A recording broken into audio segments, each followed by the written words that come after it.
played this Pitt team under Jeff for a couple of years now. Was there anything you saw tonight that was a bit different since this is kind of a new group this year? Watching film, I really like their team. They drive it. They got good size. They rebound. I think he did a great job recruiting, and I think he'll do. I think they're going to get better and better. It's hard whenever you bring guys in, you're trying to mold them all together, and they don't really know each other.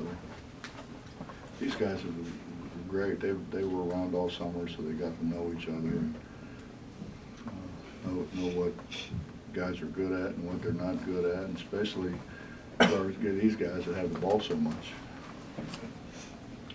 Bob, Blake Hinton had been putting together a pretty good season so far, but you were able to hold him to 5 points on 2 of 9 shooting. What did you do to make that happen? I didn't guard them. What did your team do to make that happen? Well, obviously we look at film, and we had 2 good days of practice, 2 good days of practice and preparation, and the guys were really good about paying attention, knowing who's who does what. Bob, Jeff talked about you guys being very good at creating chaos on defense to cause problems. What went into the game plan to kind of be on Pitt the way that you guys were and kept challenging? We just don't know what the hell we're doing. So we just run around. We just run around, and so you see a guy that's open, we go get him. We've been that way for a while. We're kind of chaotic. Do you like the way? Do you like it when your team plays that way? When we win. When we win, and when we lose, then I ask them, what the hell are you doing?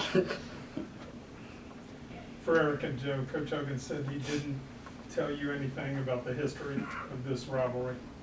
How long did it take you to realize a little bit different than the average game? The football game when they played. Was it? Yeah. It was pretty easy to figure out the rivalry. You know what I mean? Our fans travel really well for every sport, and I was at the football game myself, and I saw a lot of Mountaineer fans there. And then next week when Pitt played a home game and there was nobody at the game, I knew what it was. I knew what it meant. You could look out there tonight. There was a good amount of Mountaineer fans out there. It's the backyard brawl, man. Joe, you played in obviously big rivalry games before in your career. How does this compare to some of those? It's definitely the same. Same at Iowa State. I would just say it's way more serious here, to be honest. Like Erik, I was with him at the football game, so definitely saw that. Like he said, our fans travel, so it's pretty big. I was kind of looking forward to it, to be honest. I always enjoy playing games like this. Makes me feel really good about myself.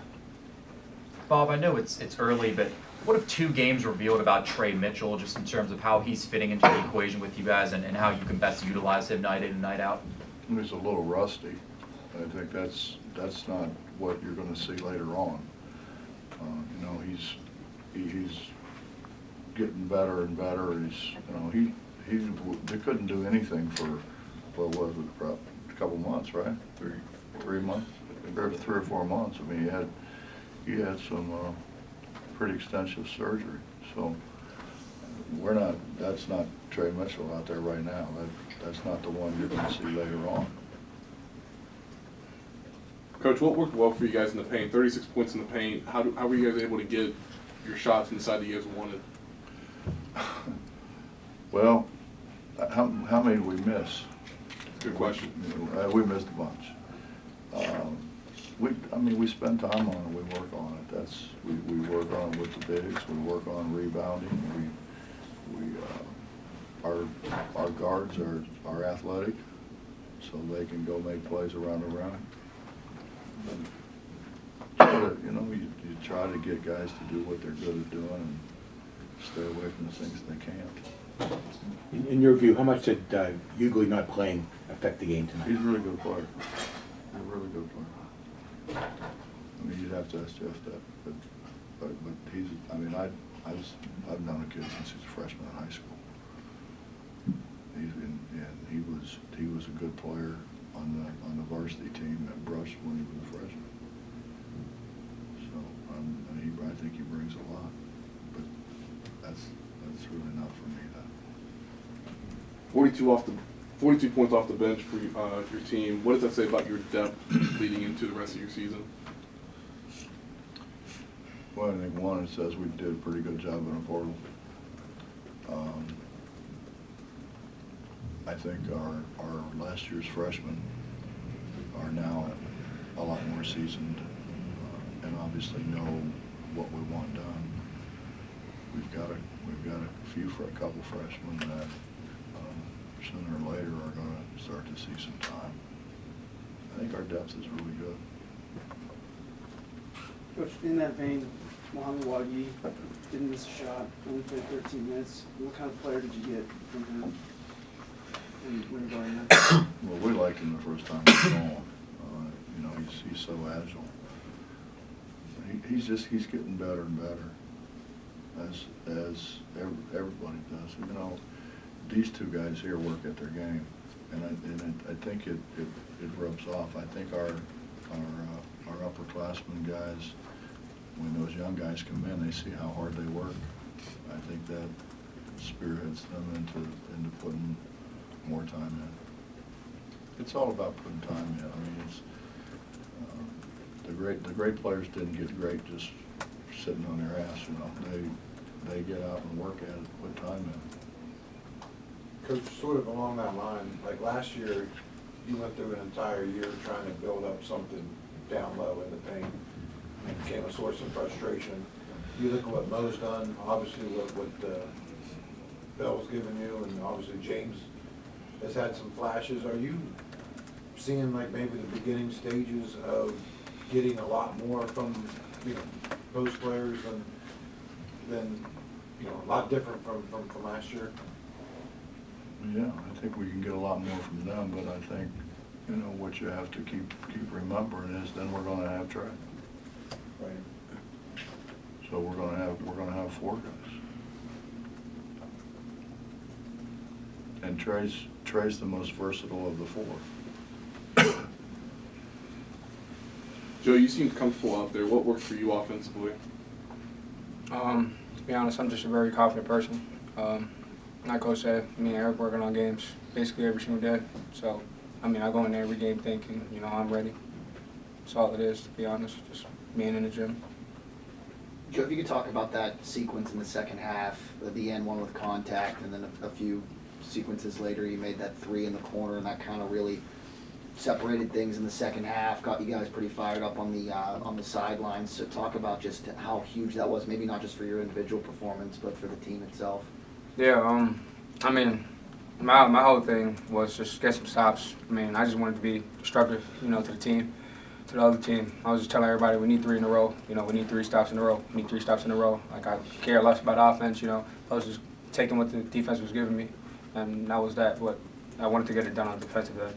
And when I got that steal, you know, that just really, after I hit the 3, you know, it was I was really happy after that. You know, I felt like, you know, we really solidified after I got that, after that steal.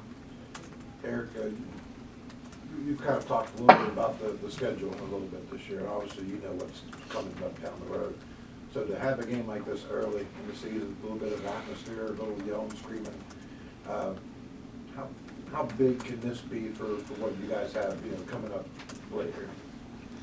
Yeah, I think it's honestly, I think it's bigger for our younger guys rather than myself and Joe and Trey have it.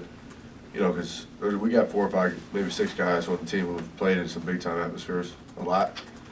So I think it was good for, you know, Seth and Kobe and Mo, James, those guys, and even, you know, both Josiah's, just to experience it and see that, you know, it doesn't matter where you're playing or how loud it is, you can still, you know, you can still win the game. And so, you know, just staying even keeled and staying locked in as a team and staying composed, it's good for the younger guys to see that.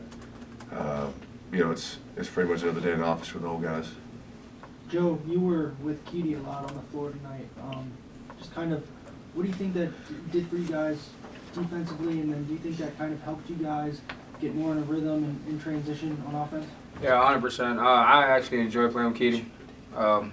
We kind of foul a lot, so I know why they don't play us together like that. But, you know, I enjoy it, you know, because sometimes when I need, you know, some rest, he was like, all right, I'll take the PG. If I see him, he needs some rest, I'm like, all right, I'll take the PG. You know, and we both can play off the ball. We both can play on the ball, and you know, just causing havoc on defense. So I really like that. We feed off each other. Eric, you guys obviously, like Coach said, you played a lot during the summer. Everyone kind of got to know each other a little bit. In the grand scheme of things, a lot of people don't know about you guys, though. Cliff, do you think you guys answered? Sorry, excuse me. You guys think you guys answered some questions tonight in that sense? I think we answered a few. I also think it's early. Right. You know, but to your question, I do think we answered some questions. I think we answered the question that we're going to play hard every possession. We're going to battle. You know, we're just going to keep fighting and scrapping. You know, we're trying to be a resemblance of this guy right here.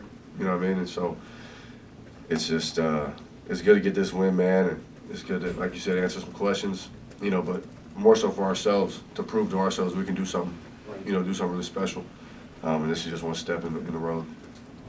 Erik, you specifically kind of set the tone at the beginning of the game with those 2 threes to lead it off, and then your confidence seemed to just raise as the game went on. How did you feed off of that, and how did you feed that to the rest of the team, I guess, to get the win?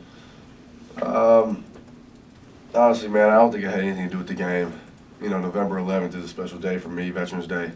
My granddad died 3 years ago. And so every time we play on this day, man, I just have a good game, it feels like. You know, our team really feeds off my energy. You know, I'm the talker, I'm the chirper. As you can see, you know, I chirp a lot, I talk a lot, probably a little too much. But I got to tone that down. No. But yeah, it was good, man, to come out and get one to fall early, and then get another one to fall pretty quick after that. And like you said, man, when the team sees me chirping, man, it's downhill. Because it's a form of it's a strategy to win a game. You know, you make some shots, you stop, you get some stops, and you start chirping a little bit, man. It's more likely going to end up in your favor. And so, I mean, like I said, I probably got toned down a little bit. But it's hard for me to stop, man. Once I get going, I'm going. Eric, obviously you and Emmett are really good friends. When he gets that dunk early in the game, and his body's carried under the rim. I've seen that too many times. Yeah, I mean, that's probably got to be like, hey, this is kind of our night kind of moment, right? I was waiting on him to look at me, man, because I was out of breath from screaming so much at half court. He wouldn't look at me. I was pissed off. I was like, I'm trying to celebrate with you, but like I said, man, I've seen that so many times. Playing Washington Supreme together in high school, and obviously, we went our separate ways for a little bit in college, but now we team back up, and it's just good, man, to be out there with a guy who our chemistry's like that, man. You know what I mean? You would have saw it if Keedy didn't rule her alley-oop in the second half. But other than that, man, our chemistry's it's pretty much there with anybody I've played with. And so I think that's good for our team as well, because we got that chemistry so we can build chemistry with other guys, to get on the same page as me and him are. You know what I mean? So I feel like we're close to that, too. We got a bunch of guys who know how to play. And like Huggins talked about earlier, we got a bunch of guys who just live in the gym. So, with those two things, plus me and Emmett having the chemistry, we could just wear off on each other and build on it. Last question to Jerry. Erik, you mentioned a minute ago you got to follow your coach's lead, scrappy style and everything. Have you ever seen any video of his playing days? We burn it all. That had to be black and white. Man, but every day. I mean, I've probably seen a couple clips, but he probably looks way different now than he did back then. You know what I mean? So I don't know if I recognize him, but like you said, man, he's on us every day, man. His favorite thing to say to us is, "You guys got to play." You know what I mean? And I know what that means. I know Joe knows what that means, but I don't think some of our younger guys know what that means. But we're just trying to play. You know what I mean? Try to play at the level he wants us to play at, and play with the intensity that he wants us to play at. And not even that, though, man. It's tradition here. West Virginia, man, we're playing for a whole state. You know what I mean? So it's just bigger than us. It's bigger than the team. It's the entire state of West Virginia. Thank you. Thanks, guys.